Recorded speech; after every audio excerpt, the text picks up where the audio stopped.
এই কাজটি প্রতি বছর করতে হয়, এতে পুরনো গাছগুলো নতুন হয়ে যায়, ডালপালা ছাড়ে দ্বিগুণ, প্রচুর ফুল ফোটে গরমের সিজনে। তো বন্ধুরা, জবা গাছে প্রুনিং এবং রিপোর্টিং কখন কোন সময় করে জানেন? ফেব্রুয়ারি মাসে এই প্রুনিং এবং রিপোর্টিং করার সঠিক সময়। আজকে আমি দেখাবো কোন পদ্ধতিতে রিপোর্টিং করলে আপনাদের পুরনো বড় বড় গাছগুলো, যেগুলোর পাতা ঝরে যাচ্ছে, ডালপালা বড় বড় হয়েছে, সেগুলোকে কিভাবে এই ফেব্রুয়ারি মাসে রিপোর্ট করলে আবারও এই গাছে প্রচুর ফুল পাওয়া যাবে এই সিজনে, তা দেখাবো। তো দেখুন, এই গাছগুলো এখন এই সময় দাঁড়িয়ে অনেক লম্বা লম্বা হয়ে গিয়েছে। তো টবের গাছের ক্ষেত্রে এই কাজটি অবশ্যই প্রতি বছর আমাদেরকে ফেব্রুয়ারি মাসের মধ্যে করতে হবে। ডালপালাগুলো এই সময় অনেক বড় বড় হয়ে যায়, শুধু ডালের ওপরের অংশে কয়েকটি পাতা এবং কুঁড়ি থাকে, নিচের দিকে ঠিকঠাক পাতা থাকে না। তো আপনারা চাইলে এই ডালগুলো এই সময় কেটে দিতে পারেন।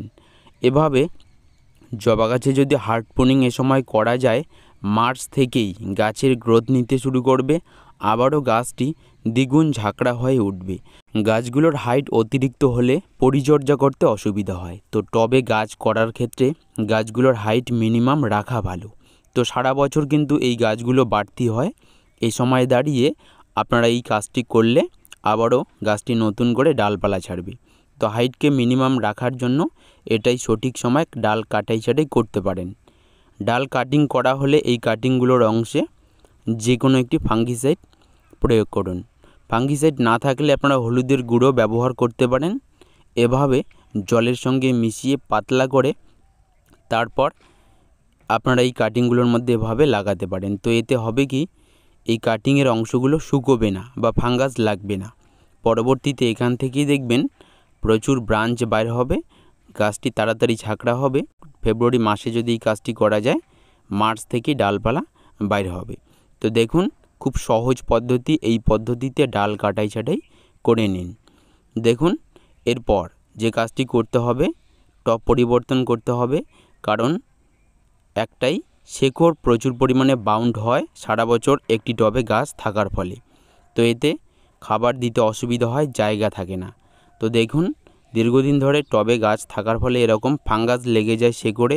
শেকড়ের বিভিন্ন দুর্বলতার কারণে কিন্তু গাছের অনেক সমস্যা দেখা দেয়, খাবার দেওয়ার পরেও কাজে লাগে না। তো এই জন্য এটাই সঠিক সময়, শেকড়েরও যত্ন নিতে পারেন, এভাবে পূর্ণ করতে পারেন বড় বড় পুরনো গাছগুলোর। তো হার্ড প্রুনিং এভাবে করতে পারেন। এছাড়াও যদি নতুন গাছ হয়ে থাকে তাহলে শুধু রিপোর্ট করলেই হবে 2-3 মাসের গাছগুলো। তো এগুলো যেহেতু পুরনো গাছ, এভাবে শেকড় পূরণ করাই ভালো হবে। তো 50% শেকড় কেটে নেওয়া হলো। এবারে এই টবটিতেই আমি চারা লাগিয়ে দেব। তো দেখুন, অনেকটি জায়গা থেকে থাকে। তো এখন এখানে নতুন মাটি দিলেই কিন্তু গাছটি গ্রো হবে। তো মাটি তৈরির বিষয়টি দেখে নেব। আমি যে মাটি ব্যবহার করি, এখানে থাকে 50% নর্মাল মাটি এবং 30% কোকোপিট। তো কোকোপিট এবং মাটি মিশিয়ে নেওয়া হয়েছে, এবং বাকি 20% আমি এখানে ব্যবহার করব মিক্স খাবার। তো এর মধ্যে জৈব খাবারও থাকবে। দেখুন, আমি এখানে ভার্মিকম্পোস্ট এবং শুকনো গোবর সার মিশিয়ে রেখেছি। তো দুটোই ব্যবহার করতেছি। 20% আমি এই ভার্মিকম্পোস্ট এবং গোবর সার নিয়ে নিলাম। এরপর যে কোনো একটি মিক্স খাবার এই জবা গাছের মাটি তৈরির সময় দিতে হবে। তো দেখুন, আমি এখানে 1 মুঠো পরিমাণে হাড় গুঁড়ো, 1 মুঠো নিম খোল ব্যবহার করতেছি। তো আমার কাছে অতিরিক্ত সার নেই, এখন আমি এই সারগুলো দিয়েই চারা রোপণ করব। তবে মাটি তৈরির সময় এই রাসায়নিক একটি সার ব্যবহার করলে ভালো হয়। এটা হলো ফসফেট। এটা যদি মাটিতে দেওয়া যায়, শেকড়ের গ্রোথ দ্রুত বৃদ্ধি হয়। তো এই জন্য এই সারটি আমি 2 চা চামচ পরিমাণে একটি গাছে দিয়ে দিলাম। তো দেখুন, পরিমাণ বেশি দেওয়া যাবে না, সামান্য পরিমাণে ফসফেট সার মাটি তৈরির সময় ব্যবহার করতে পারেন। তো মাটিটি একদম নর্মালভাবে তৈরি হয়ে গেল। এরপর টবের নিচে খোলামকুচি দিয়ে চারাটি আমি এখানে বসিয়ে নেব। তো বন্ধুরা, এই ফেব্রুয়ারি মাসেই হলো জবা গাছের এই ডাল কাটাই ছাটাই, গাছ রিপোর্টিং, প্রুনিং করার সঠিক সময়। তো দেখুন, আমি এই নিয়মেই আমার যত বড় বড় পুরনো গাছগুলো রয়েছে সমস্ত গাছগুলোর কিন্তু এই কাজটি করে নেব। এতে আবারও এবছর এই গাছের থেকে প্রচুর ফুল পাওয়া যাবে। টবে গাছ করার ক্ষেত্রে সাধারণত এই নিয়মটি প্রযোজ্য। বছরে একবার অন্তত এই গাছগুলোর রিপোর্ট এবং প্রুনিং করলে দীর্ঘদিন এই গাছগুলো থাকে।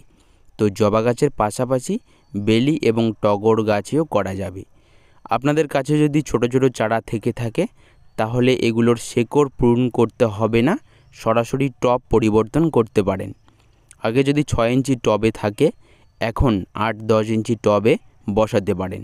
নর্মাল মাটিতে আমি দেখুন আমার নতুন চারাগুলো আমি এভাবে বসিয়ে নিচ্ছি।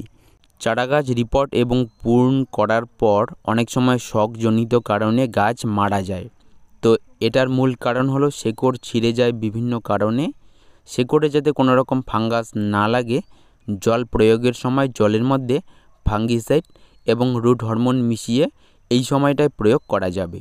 তো দেখুন আমি হলুদের গুঁড়ো মিশিয়ে প্রয়োগ করতেছি। আমার কাছে এখন সেরকম ফাঙ্গিসাইড নেই বলে অর্গানিক এই হলুদের গুঁড়োই ব্যবহার করতেছি। তো আপনাদের কাছে রুট হরমোন এবং ফাঙ্গিসাইড থাকলে অবশ্যই রিপোর্ট করার সময় জলের সঙ্গে মিশিয়ে এভাবে প্রয়োগ করুন, তাহলে গাছ একদম সুরক্ষিত থাকবে। জল বুঝে শুনে দেবেন, অতিরিক্ত দেবেন না। মাটিকে সামান্য ময়েশ্চার রাখুন।